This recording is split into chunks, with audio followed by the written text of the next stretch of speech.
Schedule here. Senator Menendez, I think you're up. Thank you, Mr. Chairman, and I appreciate your leadership in this context in using the committee's jurisdiction to move this issue along. And Mr. Vice President, welcome again. Thank you for your incredible leadership. You make this crystalline for those who don't either understand it or want to understand it, and I appreciate your incredible advocacy in this respect. As you've well noted, the situation is grim. The challenge presents us with equally great opportunities for action, and I believe there are three things we need to do to get past the old rhetoric and get moving to address climate change. We've got to work through the fears that addressing climate change will hurt American competitiveness.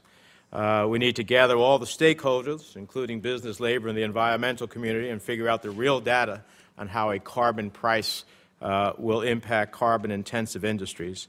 And once we have that data, we can address those impacts. And it's time to get past the rhetoric and get to a set of numbers we can all agree on. And there are several of us who are working on that. Second, if costs are a key concern, let's determine what the true costs of lowering greenhouse gas emissions are versus the costs of climate change impacts from unfettered emissions. And I think in Great Britain they produced that Stern review, which stated if we don't act, the overall costs and risks of climate change will be equivalent to losing at least 5% of global GDP each year, now and forever.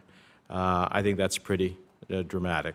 And third, we need the President and other leaders to prioritize climate change and raise awareness about the inevitable effects we will all feel as the climate continues to warm. So I want to join my voice to the chorus of voices that you have brought people to in this respect, as well as the Chair. I have a couple of questions. First, particularly close to my heart is the devastation that will result from rising sea levels. In a report released just 2 days ago, the National Oceanic and Atmospheric Administration noted that even conservative estimates could mean that, quote, many coastal and island features would ultimately become submerged. Mr. Vice President, submerge is a frightening word to states such as New Jersey that have 127 miles of incredibly important coastline that supports very complex ecosystems and are an integral part of so many people's lives. It is also a great part and driver of our economy as well, second largest driver of New Jersey's economy, and I'm sure many coastal states would find themselves in the same set of circumstances. No one's better at raising awareness of climate impacts than you are. So first of all, I have an invitation. Will you join me this summer at the Jersey Shore so that, in fact, we can see firsthand the challenge that we have and the resources that would be put at risk if, in fact, we don't act and act quickly on global climate change? Well, I love the Jersey Shore. I figured it was an easy one, you know. Well, thank you for the invitation. We'll try to work that out.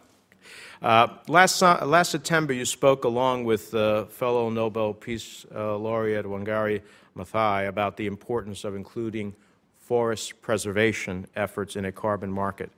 And a report by the Union of Concerned Scientists stated that if the international community invested a total of $5 billion annually, we would reduce emissions caused by clearing tropical forests by 20% in the year 2020, which would be the equivalent of taking 100 million cars off the road.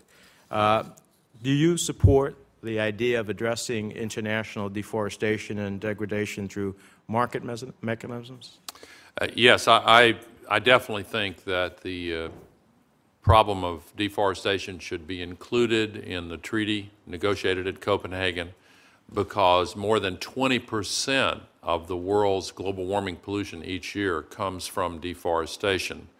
It used to be extremely difficult to put that in the same conversation with industrial emissions. But starting in the conference in Bali a year ago in December, the formula was pretty much agreed to, and I think everybody now has a high degree of confidence that this new treaty will include this element and will be included in the market mechanisms.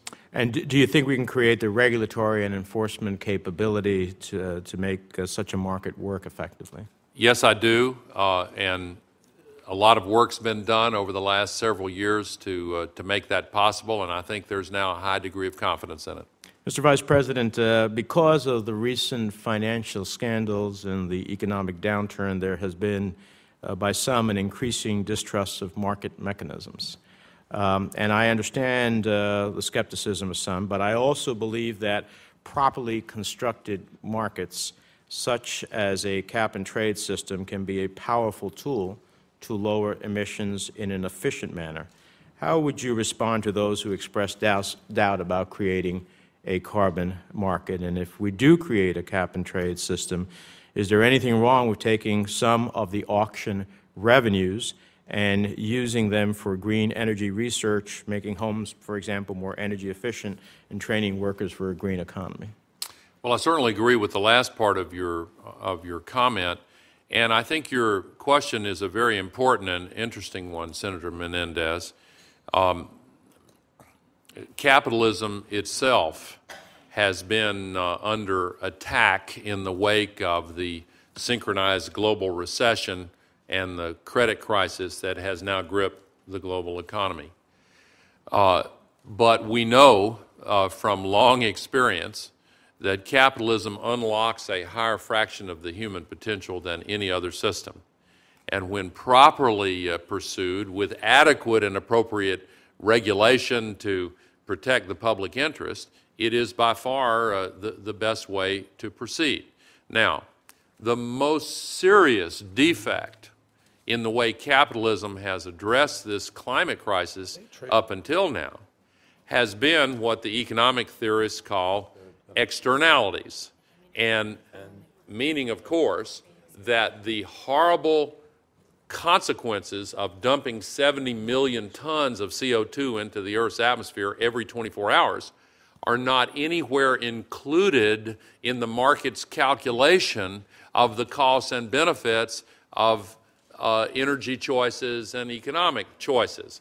If an individual or a business can simply dump the pollution on others and not have to reflect the cost of dealing with it adequately in the economics of what they're doing, then obviously if that's a free way to evade the responsibility for that cost, they're going to do it. And CO2 has been a particular challenge because unlike most other forms of pollution, it's invisible, tasteless, and odorless.